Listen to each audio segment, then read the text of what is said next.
Councillors back. We're on item Momentum Waikato funding proposal, and that's on page 44, 8.2. Janine, would you like to introduce the item, please?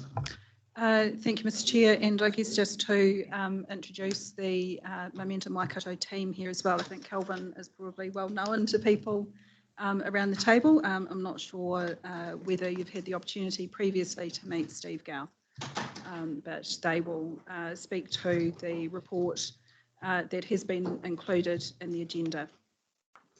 In essence, the covering report from staff introduces a request from Momentum Waikato for a contribution from Council to the establishment of a Community Impact Fund, which is seeking to address affordable housing challenges and opportunities in the region. From a staff perspective, we've noted two pathways that may be available to Council if they wish to consider supporting this initiative, and that's being via the Regional Development Fund or via the Investment Fund, noting that that option would require a change to the Statement of Investment Policy and Objectives, which is proposed to be reviewed with the new council next year. So staff, and I think Momentum Waikato, also acknowledge that the timing of this request doesn't necessarily sit well, just acknowledging the upcoming elections.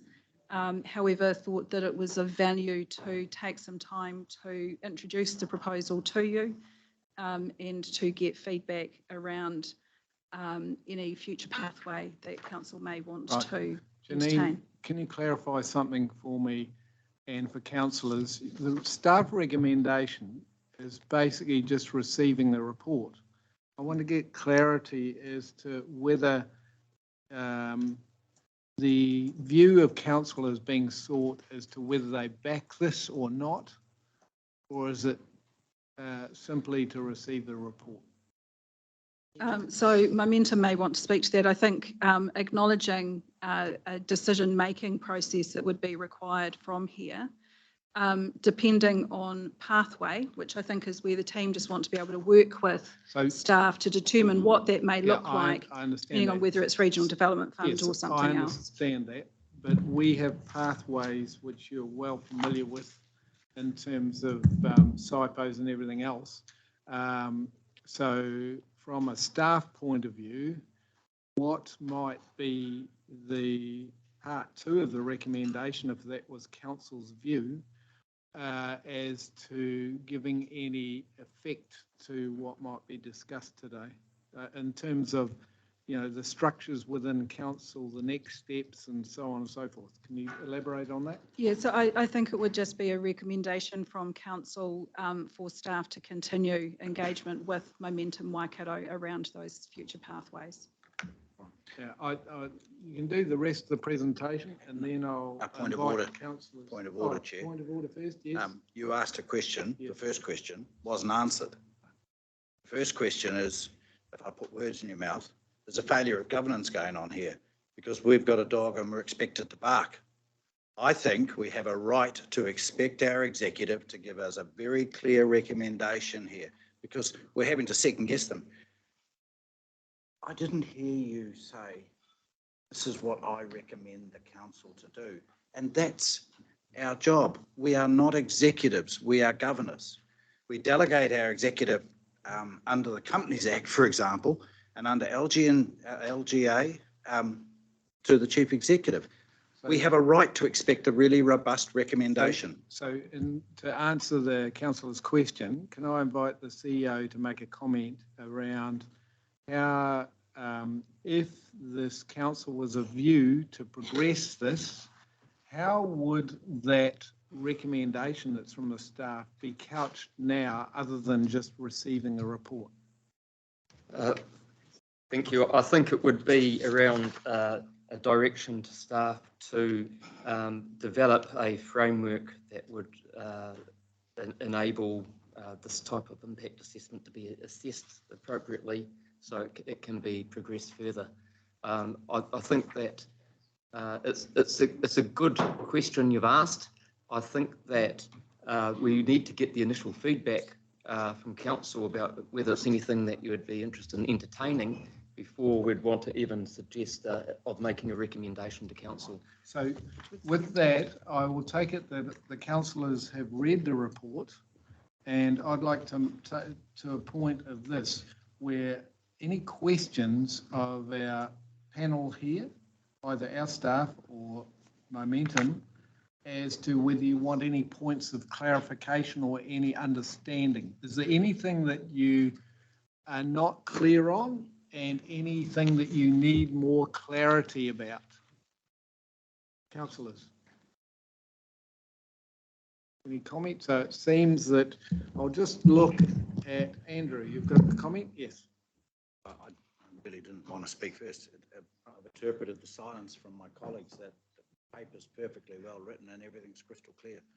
I just didn't get there.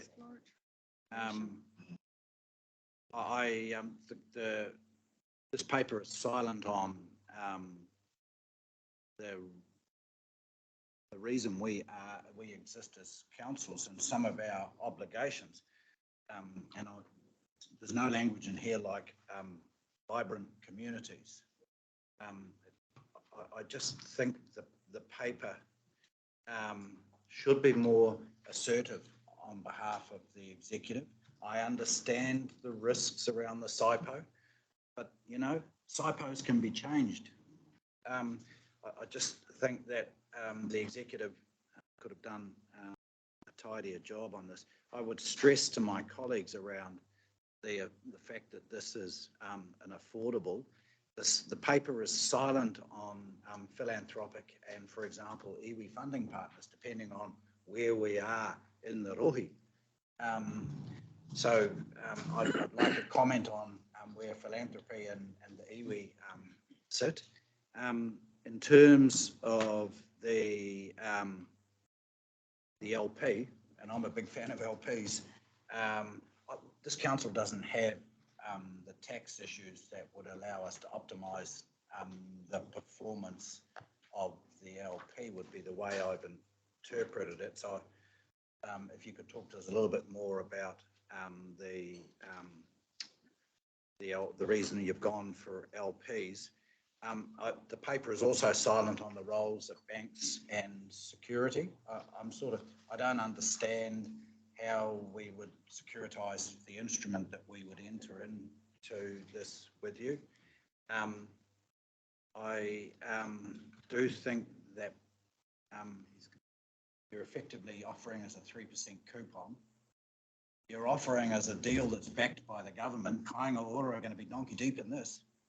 And while it's not risk-free, this is a superb deal for us. If you think about the counterfactual, what's happening with our $110 million at the moment, I can't stress enough how this makes great sense. The other thing I'd like is some clarity around governance, because when I see the name Te Waka in there against this and governance, that's the one area where I've got some alarm bells going off. Thank you, Chair. Answers?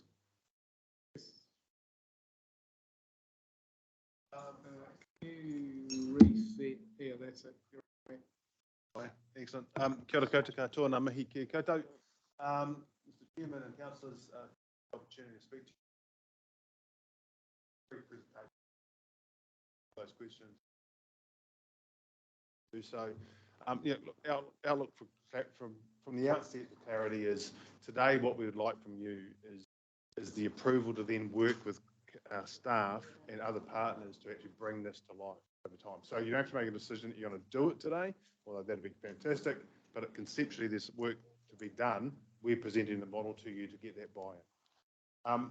So what we want to start off with is this is part of work within the Waikato Plan and the Waikato Housing Initiative, so it's not solo.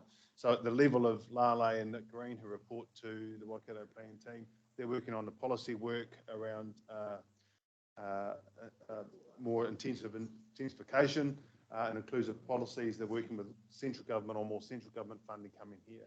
And we've purposely been working in the space of delivery of housing and finance.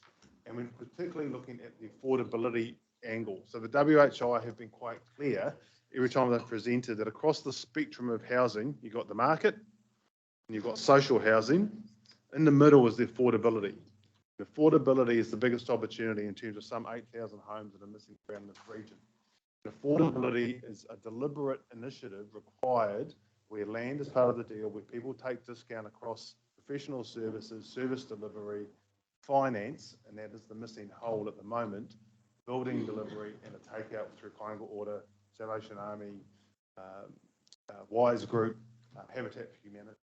Because it is what we are talking about is the areas where there are people who can service a mortgage, don't need a 4-bedroom, 3-bedroom, 200-metre home, but want a 90 to 100 square metre home that need properties that can have service a mortgage but can't get a deposit together.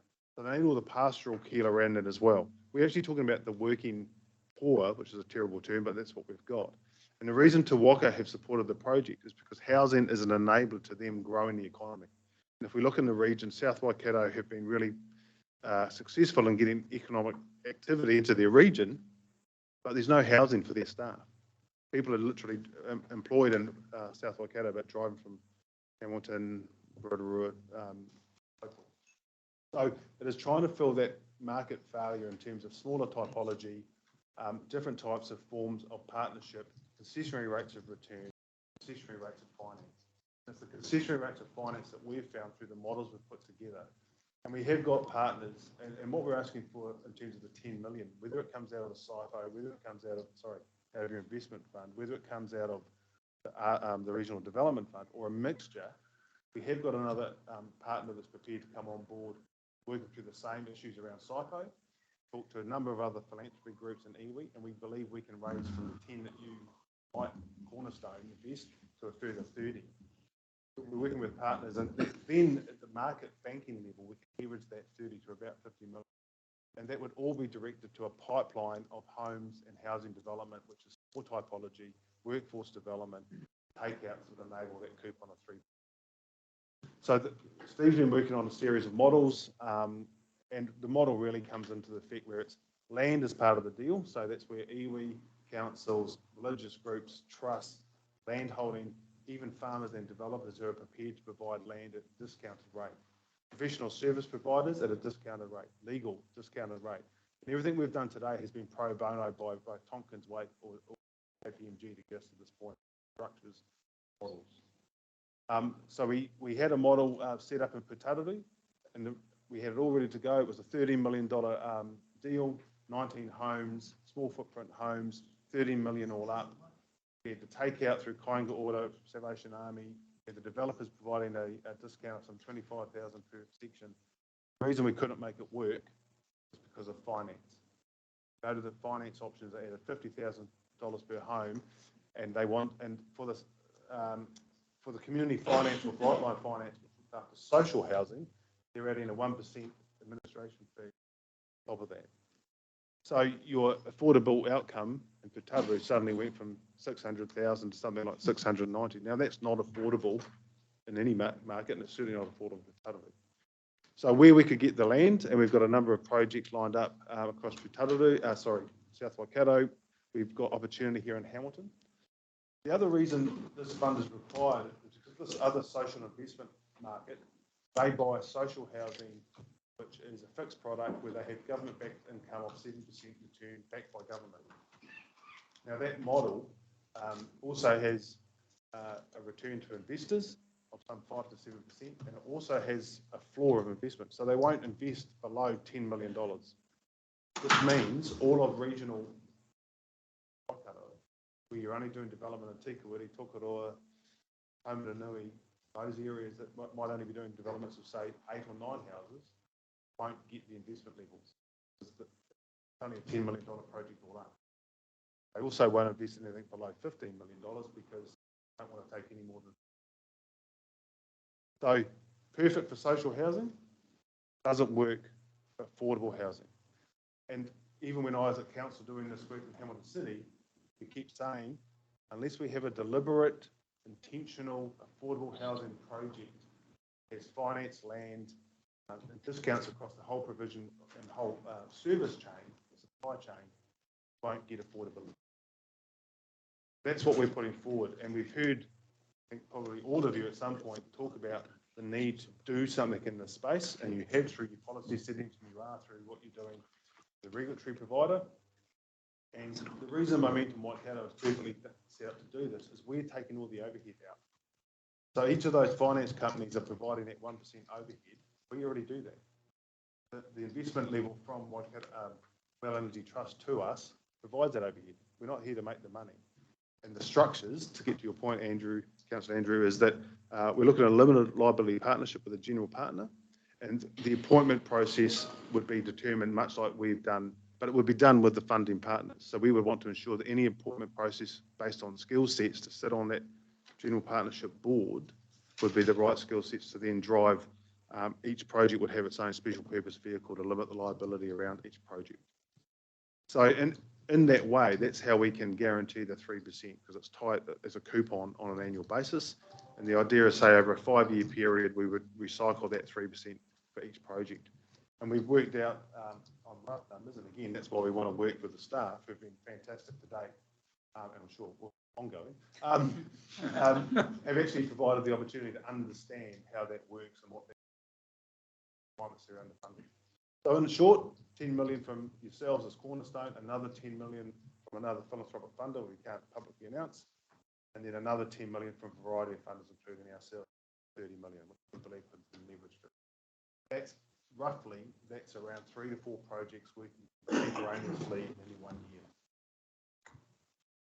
Depending on the project and the size of it, depending on the housing that we.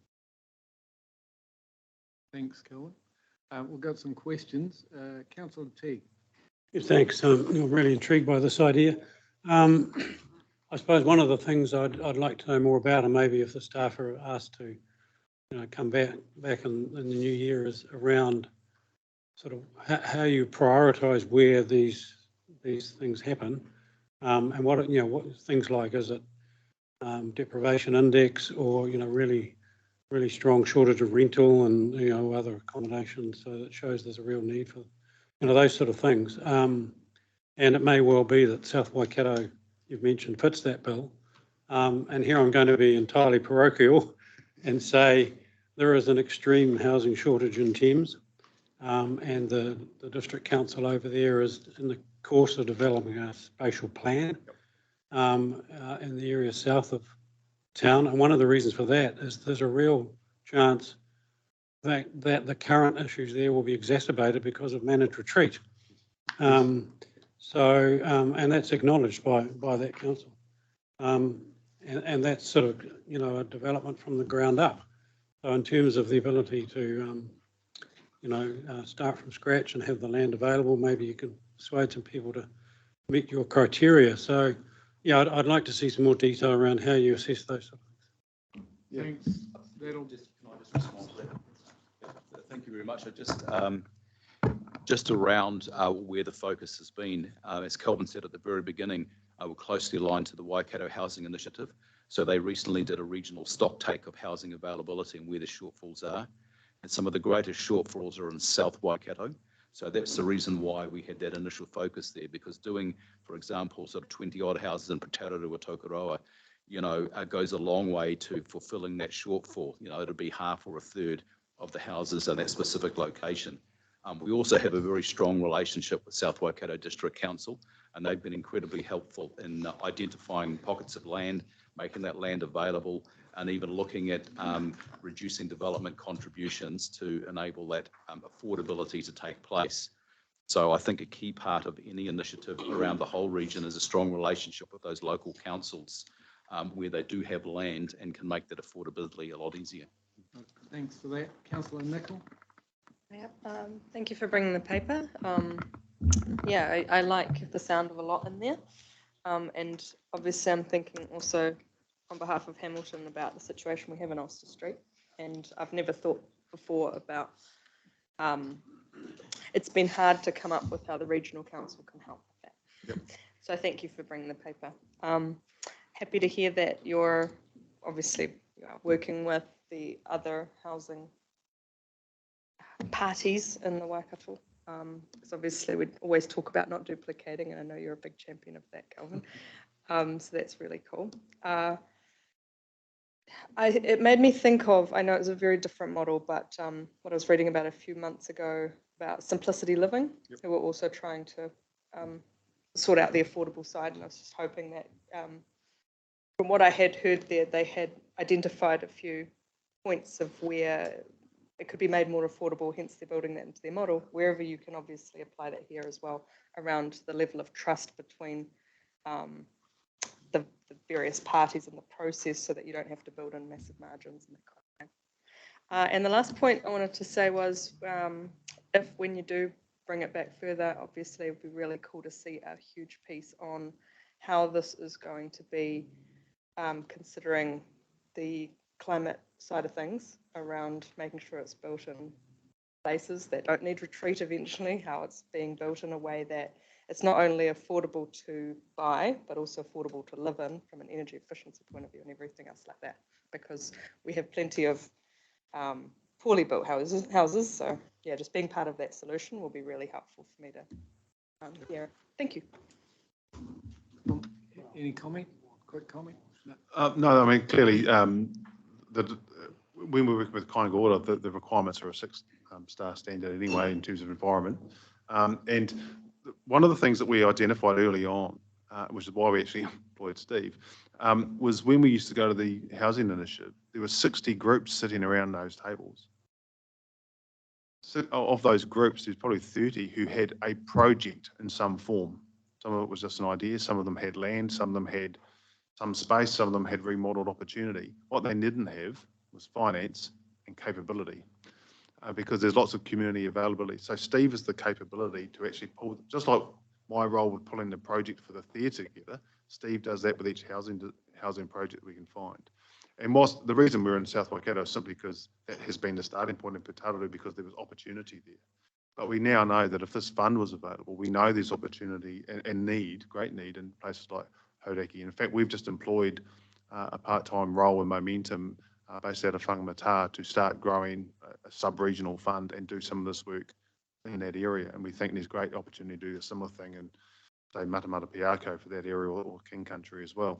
So we are, we're growing fast. We've got some pretty fast-moving ideas, but certainly it is about that partnership. And so Steve's role is about bringing together all of that capability and opportunity. And when we've looked at Pūtauru, the reason we couldn't get that over the line was the finance. We couldn't get it to the banks. Now, the really interesting about that project is Tokoroa have stepped in and said, because of the work we've done, they'll just pick it up.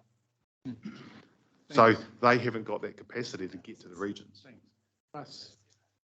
Yeah, I'd have great pleasure in moving that, Mr. Chair. I would like to congratulate you, Kelvin and Steve. I think the initiative is terrific, because, I mean, the talking's over. We've been in this chamber, we've talked about it for the last 3 years with well-meaning people, well-meaning organisations, but it comes down to who's going to put up the bucks. And the government, the current government, they also, everyone's saying yes and wringing their hands together, but at the same time, we're not actually progressing it. And it's to me, it's the persons, the industries that can't get staff. You know why they can't get staff? You know as well as I, because people aren't in those towns. They haven't got housing. And to actually use transportation from the city of Hamilton throughout these areas on a daily basis is expensive, and also often just is prohibitive. So I think that, Dennis, when we got cracking on the upgrading of homes, and that we just tripped in, I think we're going to pick ourselves up from that when the government with the CC, I think it was FA, because these crooks, in South Auckland, the lending sharks, and they did that to protect people from the lending sharks. But what it did, it kind of stopped us for, advancing that money, using a mortgage on their house or security on their home. And I think that was an initiative that will see the light of day. I think this was even better. I may say, Kelvin, I sit around here and I think this region, Fonterra brings in $3.2 billion, not 300 million, $1 billion. And shit, if we can't get our social development right, who can? Who can do it? We should be able to do it, because we've got the kind of the wealth. We've been blessed with the alluvial lands, the industry. The world wants those the products, whether it be meat and other horticultural products. And it needs the initiative of you back with the kind of the resources that we have, if we do it correctly with Janine. And I would, a great pleasure, I would like to be stronger than just receiving the report. Let's get this ship on the road. And I congratulate you once again. And I'm pleased you got Steve on board to be able to do the Thanks, legs. Russ. Thanks, Councillor Nebo. Yeah, thanks. Hey, look, thanks for bringing this to us. I'm seriously supportive of it, and looking forward to the process over. And that was probably going to be one of my questions. Yep. What sort of time frame do you see this project playing out in terms of getting some initial projects off the ground? I mean, it's no, we've been quite open. We need the two cornerstone investors. Sure. Yeah. And both of you are in the same boat in terms of your psycho review. Yeah. But the way we would pitch that, however, is if we're looking at the amount of your portfolio that is currently sitting making 3%, it's probably offshore or it's in bonds, not doing much for the region here. So yes, there's a slightly higher risk, but it's taking that out of that portfolio and doing something active with it in your community to benefit those who pay for it in the first place. So that's exactly what Momentum is doing. It's taking its own funds out of its portfolio and putting money where its mouth is. And we're asking, and to your point, Councillor Russ, I think the opportunity to go to some of those large commercial, and even Sleepyhead, and talk to them about, well, we know they don't want to build all the houses themselves, but they've got the land. We can do deals like that out, the bond and the structure can do deals like that where it would be reasonably limited in the local government space. So the process will require at least you go through that psycho review, so we're limited to that. And it doesn't have to be one or the other. It can be a mixed model where there may be a portion of it could be a loan out of the Regional Development Fund for it, which reduces the impact on rates out of your. Yeah. And another question, and this isn't a loaded question, and obviously I live in Cambridge, but I'm a firm believer of the concept that a community needs all different parts of society to function properly. It kind of feels to me like Cambridge is at risk of becoming more of an elite community, and the houses are becoming quite affordable. Does this sort of project look at establishing projects in the likes of Cambridge, or does the land price simply make it out of the question? I think the answer to that. Yes, Steve, can you talk? Sorry. I think the answer would be we're prepared to look anywhere where there's a need and where this type of investment can make a community impact. But I think, as we said before, it's predicated on land being contributed either for free or at a discounted rate. So if you're paying market rates in Cambridge for affordable housing, you're just not going to get the outcome that you're looking for. But say, for example, if you're working with Waikato District Council and they had land available and they were prepared to have a pathway that enabled affordability to come out the other end of it, certainly. I mean, Kāinga Ora got a project underway now, just on that's Victoria correct. Road. Yeah, but let's be clear, I guess, that any time that Kāinga Ora is involved, it delivers social housing and not affordable housing. So we've got to be very careful. I think the objective is to create mixed communities rather than just a social community. So having an agency like ourselves involved, we were firmly focused on affordable housing, and it can be a mixture. But we've got partners for takeouts like Habitat for Humanity, Wise Group, Salvation Army. All of those organisations are crying out for affordable housing, and they have pipelines of people that will take up their housing through the mechanisms that they've got. So sorry, it's a long answer to your question. Yes, that all makes sense. That's a good answer. And I'm assuming there's some sort of contractual obligation by the initial purchaser in terms of the amount of time you're in that particular house for. Yeah, we could put covenants into the build, or it'll be the model we were looking at with Patata is we would actually sell and then they would be the owner of that, and then they would run it through like a shared equity scheme where they own equity for a period, and so the equity changes over time, or it could be a rent to buy opportunity. So there are built-in mechanisms to enable that, to take the deposit out of the equation and then to actually enable the affordability as well. So we're looking at the land opportunity, pull the project together, but we're not the operators. We're trying to get in, get it built, get out, move on, and recycle the fund. Thanks for that, Kelvin. Councillor White. Yeah, I think it's great that you've come to us with this because we have been talking about it for a long time. Just some questions that I have. Like I'm interested in knowing more about the mixed model. because it does seem to me that, that maybe we could actually make a grant as well as a loan.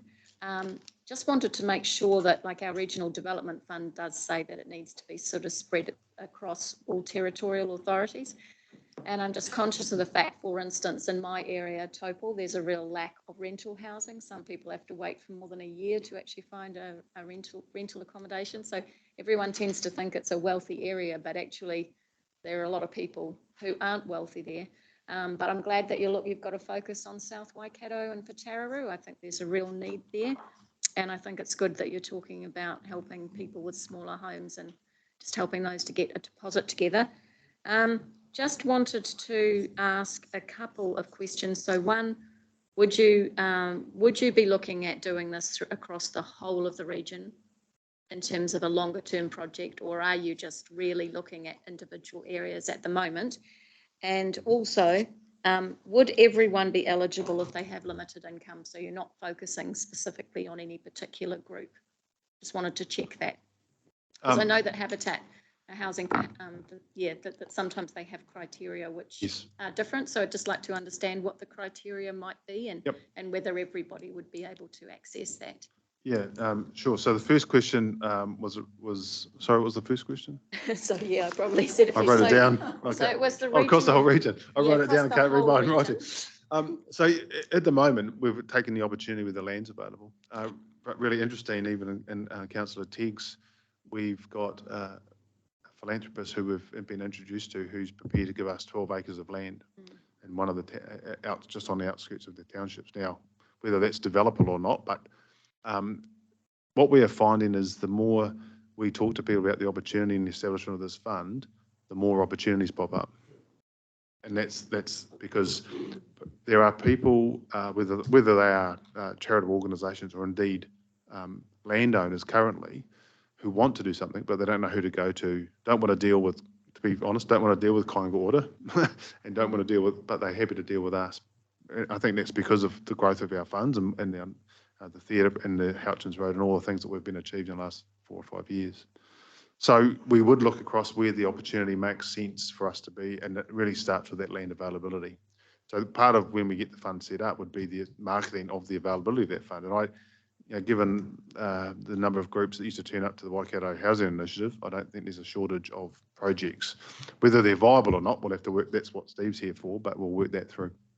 And then the second one is about which limited market. The reason we use Kāinga Ora, because that actually does help us back secure against land, and that's a security project. So, but we don't want them to buy all the houses because that becomes social. But that's why we also use Habitat and Salvation Army and the WISE group and iwi groups. And there are other housing provider groups, community housing providers in those communities. So they all have different criteria for different parts of that affordability market. So we're not looking to try and be the operator at all. We trust that they have all those different criteria and they have all those mechanisms, and they do. But it may well be also that we know that we can sell direct to market. But what we don't want is we sell to the affordability market, they get it at an affordable price, and then 2 years later they sell it at a high price. So we would have to build in some covenants around that or some market share ownership restrictions to prevent that. But certainly that's the breadth of what we would look to cover. Thank you, Councillor. Can I just have one other question? Make it quick. Very quick. It was just, so Topol and Turangi and, you know, my area is right at the bottom of the Waikato, and sometimes it gets left out of some of the topics as it gets sort of lumped in with Bay of Plenty. I guess I just wanted to know whether it would still be part of what you're looking at. Well, technically it doesn't fit our region. It does, but we cross over because there's a community foundation already there. Right. However, in saying that, we wouldn't want to duplicate this fund 17 times across the country. Actually, if you've got one that works across into, particularly your money would want to be housed in your region. So there's no reason we couldn't offer this to landowners and donors who are in the other community foundation, and we're just the mechanism. We have talked about that with them briefly at the conference. So we could actually make that work. That would be not a problem. And in fact, it would be in our interest because there'll be landowners that we don't have a connection with that they do, and there'll be donors that we don't know that they do that would add to the project. Thanks, Councillor White. Councillor Husband. Yeah, hi, guys, and obviously the project looks really good, and positive. My only concern with it is, and I just hope you can help me understand it, because I've always said, is we seem to be making good on other people's promises, and that's the bit that concerns me. Sleepyhead stood here and promised us that they were going to do the housing complex. There was no help needed, they were going to do it. So if that was a lie, then that's why we put through the, that's why we gave them the consent to build their factory. The other thing is the Labor government, or the government of the day, always promises, sorry, I won't say Labor government, the government of the day always promises, no matter what government, that they're going to do housing and don't come through. And then we have the catchment and the pest control of the Waikato. We always seem to be doing central government's work. In my 9 years, I see us always trying to preempt central government and do their work for them. This is central government mahi, through and through. It's not ratepayer mahi. So I get confused with why we're even in the space of fulfilling other people's promises. But the concept is great. I agree, helping people and all that is great. It's where the money comes from is what I have a bit of an issue with. Yeah. Councillor, I guess the way that we've looked at it, and not, without getting into ideological discussion around it, but the other side of that is that businesses and pay rates to your part of your constituency, and the gap is in workforce housing, which is the affordable space. So in fact, we can either sit back and wait for the central government to do something, which we know they won't, or we can determine our own destiny for some of those people who are part of your constituency who pay rates to enable the other outcomes through the Waikato plan, which you are a part of, and through Te Waka, which you are a part of, and through those people who are looking and telling quite clearly that there is a shortage of workforce availability. Now that to me is you doing something positive and forward thinking for your constituents. For the ones who can afford it.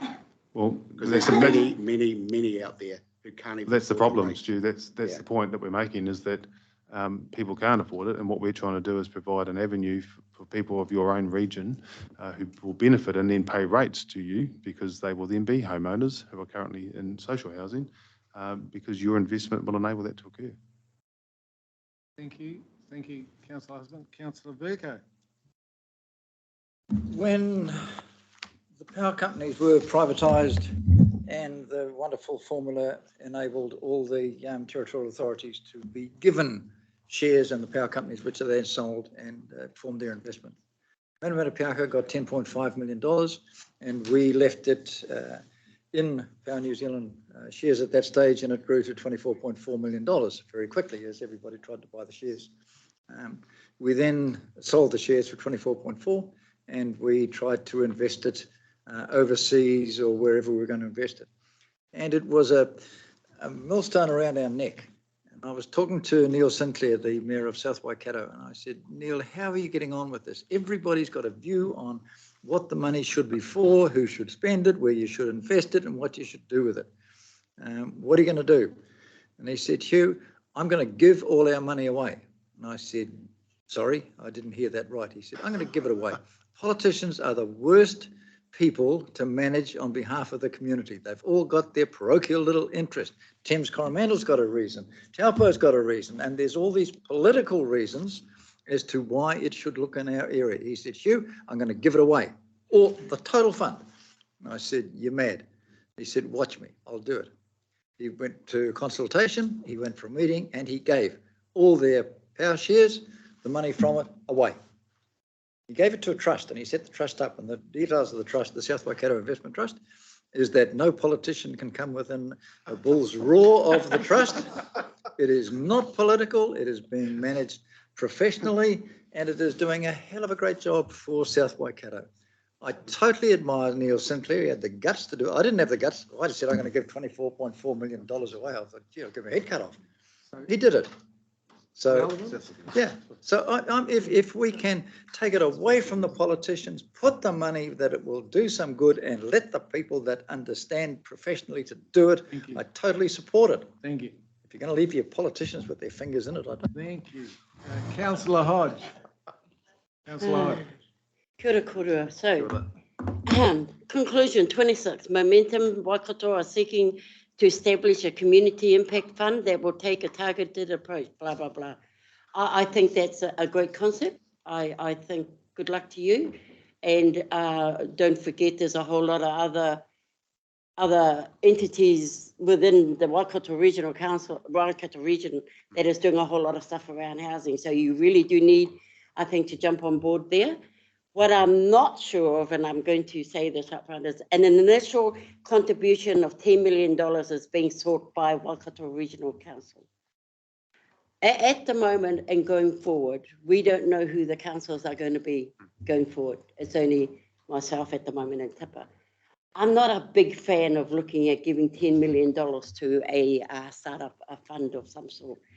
I don't mind if, I like the idea if we are putting up the same amount as everybody else, you know, but 10 million, when I look at, even though it's to be invested, when I look at all of that's happening in the Waikato Regional Council and 10 million going to what your husband has said as part of central government's problem, is really, really, I'm not keen to back that today. But what I will back is the fact that I do agree that we ask Janine and her people to go away and work some more on this to bring it back to the table for possibly the next group of people, but a better and clearer understanding of what $10 million means. Because at this point in time, I'm not a fan for $10 million going out of the Waikato Regional Council pockets for anything. Thank you for that. Thank you.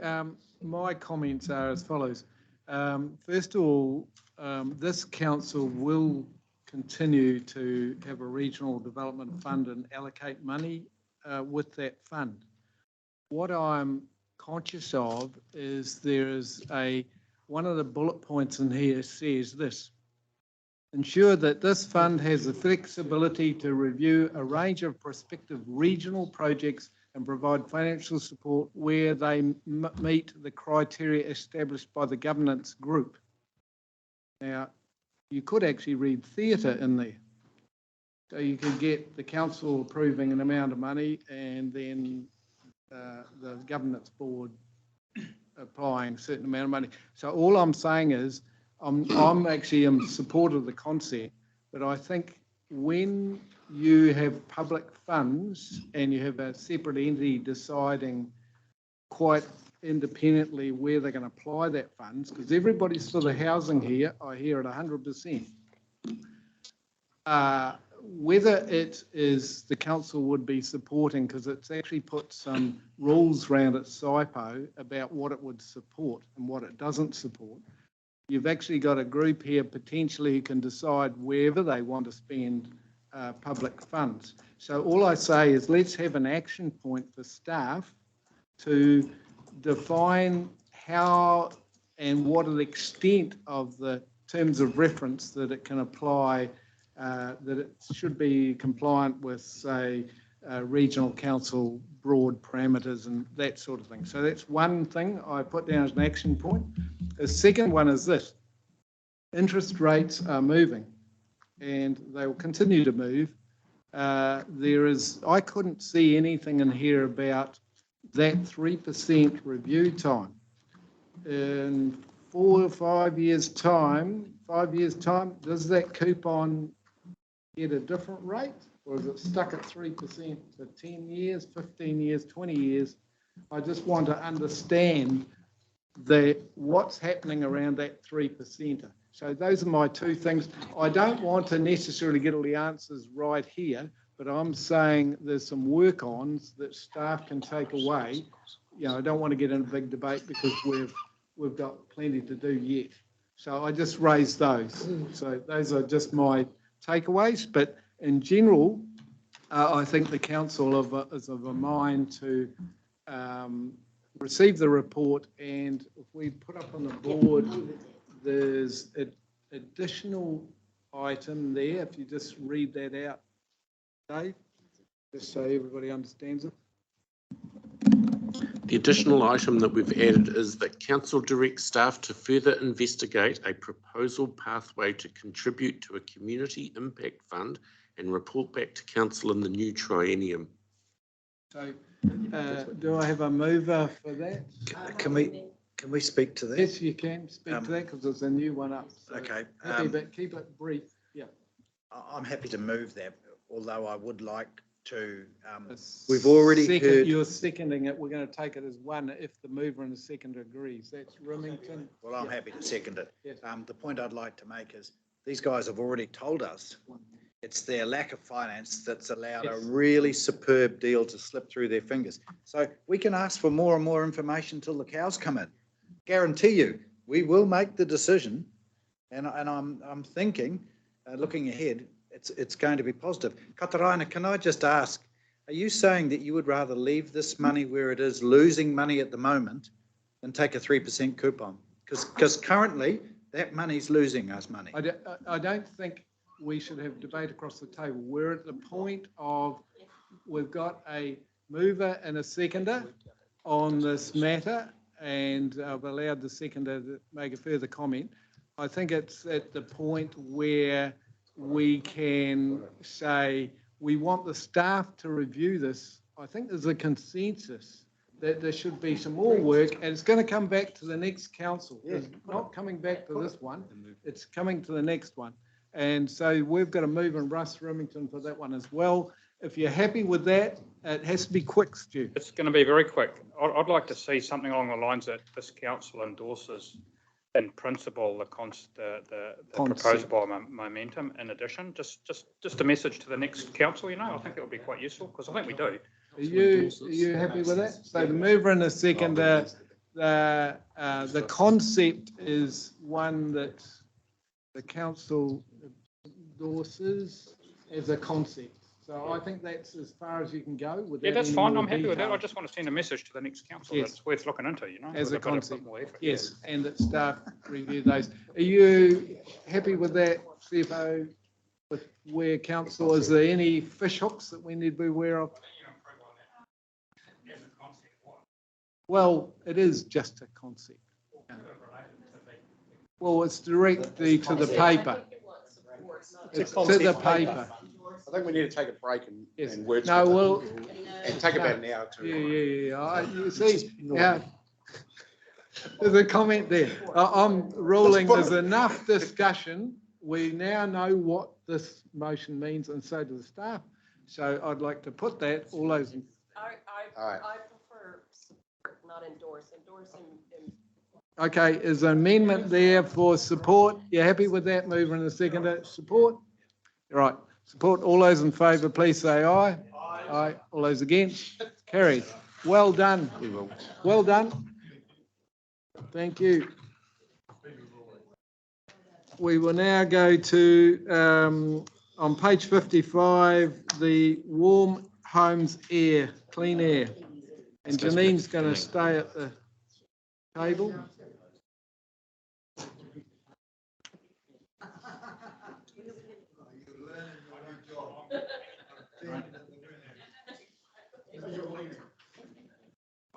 I agreed with you, absolutely, 100%.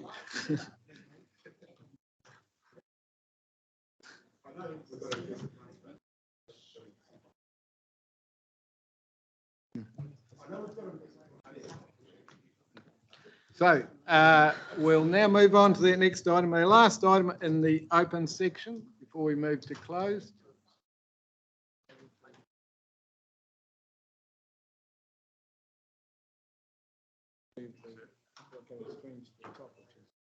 So we're going to have this item and we're going to straight to PECs. And the first item under PECs, the first item under PECs after this item here is going to be Waikato Screens. So hold your breath. So we're now on warm air. So no more hot air, please. Warm homes, clean air, clean air. We've got a mover for this report. Is there any comments you want to make quickly, Janine? Thank you, Mr. Chair. So I was just going to say this wraps up a number of conversations that have been had at Council and through Finance and Services Committee since May. What staff are seeking direction from Council on, though, is the continuation of this scheme this financial year, noting that the current provider has withdrawn. In order to be able to continue the scheme, we need to undertake a market approach that will take time. There is no guarantee of successfully finding a provider. If we can, that would leave us with 6 months of the Warm Home Clean Airs program to deliver before the anticipated commencement of the Eco Retrofit program. So that's, and I guess the staff seeking direction from council was in terms of acknowledging it is the staff position had been not to proceed with this. However, the feedback that we were asked to get from South Waikato District Council at the June council meeting is saying they would like us to continue with it. So it becomes a decision, I feel, for council to determine, based on that relationship with South Waikato, which pathway would you like to proceed with? Before we go into debate on this, we have breaking news, news flash. I'd like to call on our CEO to announce the news flash. Here we go. I'm not sure it was necessary to interrupt the paper. News flash because it relates to comments that were made earlier on in the council meeting, and I think an open section we need to make sure it is seen. Okay, the missing photo of Councillor Remington, the chair, photo has been found. Oh, thank God. I wasn't going to sleep. It was found in the council lounge behind the. Oh. It jumped off the hooks and fell down. Oh, well, that explains. We can now, that's breaking news. I'm very pleased. So, sorry about that, but we'll continue with the report. I think it was important. Security I wasn't camera? going to sleep for a year. So, Security camera? but sorry about that. We're now into a very serious matter, and what I would like to ask, I'd like to make a comment to open the discussion. Councillor Remington first, but my comment is this. The South Waikato District Council have made a decision to go in a particular direction. I would have thought that this council at this particular time would be advisedly to take that indication as a direction that this council might go in rather than not. So I'd like councillors to comment on that view as they respond. Councillor Remington. Thanks very much. And like this, and I know that I think Councillor Story was involved in this on a professional basis many years ago. And the other one is, of course, Tikawiti. It's just gone on for so long that persons in houses that are really not habitable because they're not warm enough. It's something out of the kind of the Charles Dickens era. And open fireplaces are just a disaster because the heat goes up the chimney, the heat pumps are the way to go. Question I have to ask is, does the Well Energy Trust, which I was former chairman, are they putting any skin in the game in this, Barry? I'm very supportive of what South Waikato are doing, but is, what's that? Yes, well, yes, they have. Like, I think Mystery Creek is like the boundary. Okay. No, warm homes, gets the kids to school, saves on health, and makes it for we're in a happy environment. So, okay, any other speakers? No speakers. So the indication, what the staff are looking for is, do we back the district council's view or do we park it? And wait for the new regime. So it's basically, do we press ahead or do you wait? You press ahead because that's what the district council wants us to do. I move we press ahead. Right. Councillor Verco is moving. Do you want to second that or do you want to speak? Oh, just asking the question around what do those two options look like in terms of timing and resourcing? Right. Yes, Janine. So through you, Mr. Chair, the size of the program that was anticipated for this year is a $120,000 program. It has struggled over the last few years to find enough eligible housing to replace the heating with, which was why the recommendation had gone through Finance and Services to expand the criteria to widen that opportunity set. Effectively, the staff effort in this will be the need to go through a market approach and evaluation.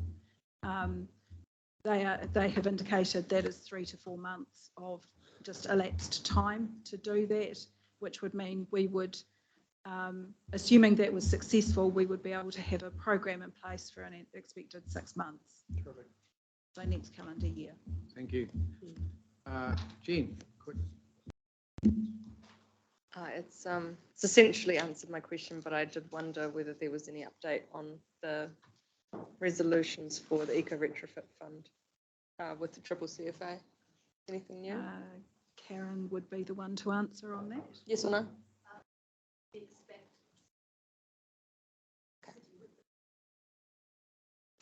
I'll just repeat that. So we're expecting a response by the end of this month.